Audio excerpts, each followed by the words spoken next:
नमस्कार विद्यार्थी मित्रों, आज हम कक्षा 5 में पुनरावर्तन का अभ्यास कर रहे हैं। यहाँ पर हमें चित्र दिए गए हैं। इन चित्रों के द्वारा हमें कहानी लिखनी है और उसे अपने भावों के साथ व्यक्त करना है। तो हमें पहले इनके लिए चित्रों को आसानी से समझना होगा कि इन चित्रों के द्वारा कहानी की क्या रूपरेखा बनाई जा सकती है। मित्रों, कहानी की रूपरेखा बनाने के लिए इन चित्रों का पहले वर्णन समझना पड़ेगा और उनके बाद हम उन सभी वर्णनों को मिलाकर एक अच्छी कहानी बना सकते हैं। तो देखिए, पहले चित्र में आपको क्या नज़र आ रहा है? एक पेड़ के पास एक व्यापारी और व्यापारी अपने सिर पर टोपियों की टोकरी लेकर जा रहा है। दूसरा है, उस पेड़ की घनी छांव को देखकर व्यापारी को आराम करने की सूझी, इसलिए वह अपनी टोकरी नीचे रख रहा है। तीसरे चित्र में व्यापारी देख रहा है कि उसकी टोकरी खाली है और पेड़ के ऊपर जितने भी बंदर हैं सभी ने टोपियां पहन रखी हैं। अगले चित्र में व्यापारी अपनी टोपी को नीचे फेंक रहा है, तो बंदर उसे नीचे फेंकते हुए देख रहे हैं। इससे हम यह समझ सकते हैं कि बंदर कैसे हैं, नकलची हैं।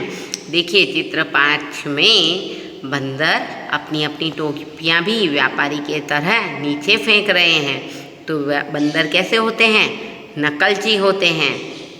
और चित्र 6 में व्यापारी अपनी सभी टोपियों को समेटकर अपनी टोकरी में रखता हुआ नजर आ रहा है। तो अब इसके आधार पर हमें कहानी लिखनी है। वैसे तो आपने कहानी टोपी वाला और बंदर पहले ही समझ ली है, लेकिन आज एक बार फिर से हम इस चित्र के जरिए इस कहानी को समझेंगे। तो कहानी कुछ इस प्रकार से है कि एक दिन एक टोपी वाला टोपी बेचने के लिए नज़दीक के गांव में जा रहा था। गर्मी के दिन थे, वह थक गया था। रास्ते में एक पेड़ आया। पेड़ के नीचे टोपियों की टोकरी रखी और वह आराम करने लगा। थोड़ी देर में तो उसे नींद आ गई। ठंडी हवा के झोंके में वह गहरी नींद में सो गया। थोड़ी देर बाद जब टोपी वाले की नींद खुली तो वह चौंक उठा। क्यों चौंक उठा? क्योंकि उसकी टोकरी खाली हो गई थी, यानी उसकी टोकरी की जितनी टोपियां थी वह सब गायब हो गई थी। अब टोपी वाले को तो बड़ा आश्चर्य हुआ। इतने में उसे बंदरों की आवाज़ सुनाई दी। उसने ऊपर देखा। पेड़ के ऊपर बहुत से बंदर बैठे हुए थे और सभी बंदरों ने सिर पर टोपियां पहनी हुई थी। अब तो टोपी वाले को बड़ा गुस्सा आया, पर वह क्या कर सकता था। तो गुस्से के कारण उसने बंदरों पर पत्थर मारना शुरू किया। बंदर कैसे होते हैं? नकलची होते हैं। तो बंदरों के हाथ में क्या था? पत्थर तो आ नहीं सकते थे, पर पेड़ पर जितने फल लगे हुए थे अब वे सारे फल भी तोड़ तोड़ कर वो टोपी वाले की ओर फेंकने लग गए। तो टोपी वाला समझ गया कि बंदर कैसे हैं, नकलची है, और उसे याद आया कि वह बंदर से टोपियाँ कैसे वापस ले सकता है।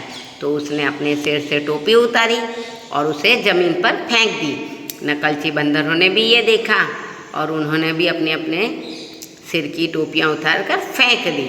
टोपी वाले ने जल्दी जल्दी सारी टोपियाँ इकट्ठी की, टोकरी में रखी और खुश होकर वहाँ से चल गया।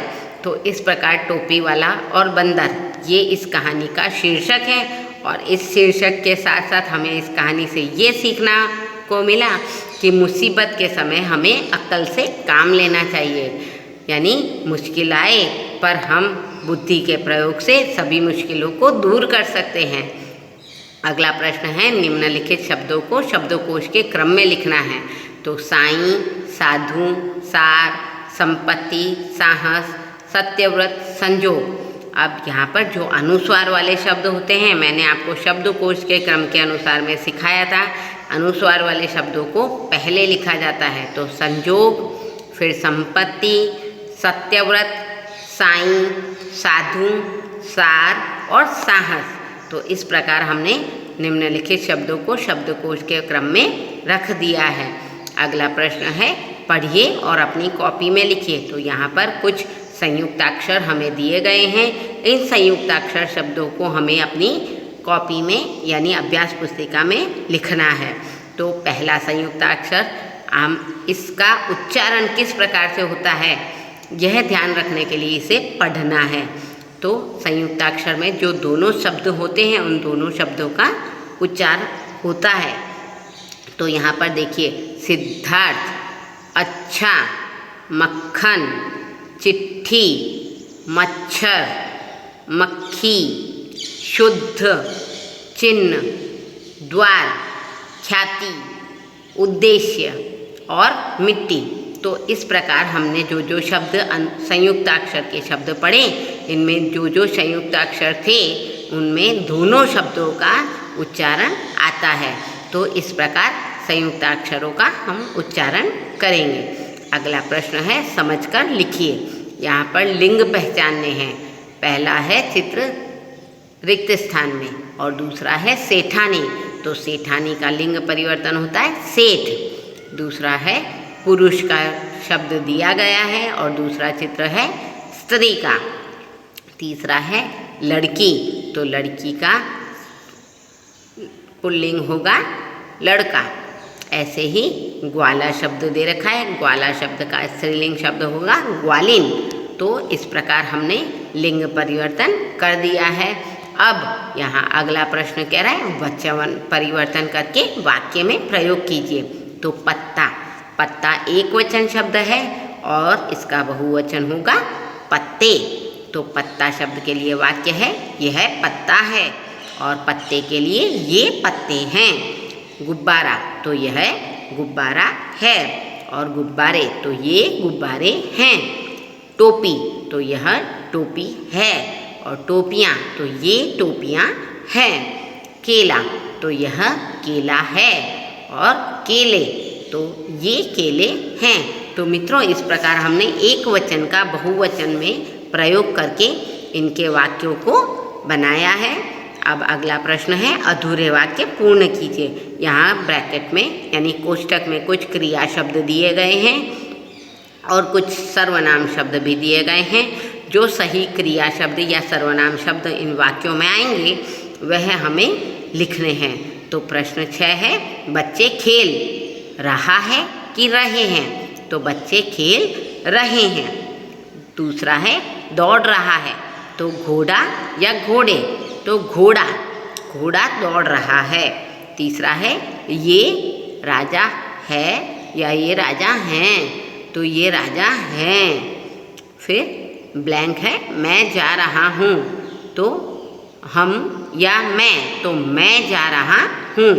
हम खेल रहा है या खेल रहे हैं। तो हम खेल रहे हैं।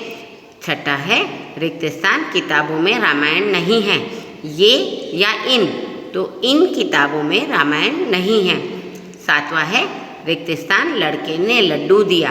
वह या उस, तो उस लड़के ने लड्डू दिया।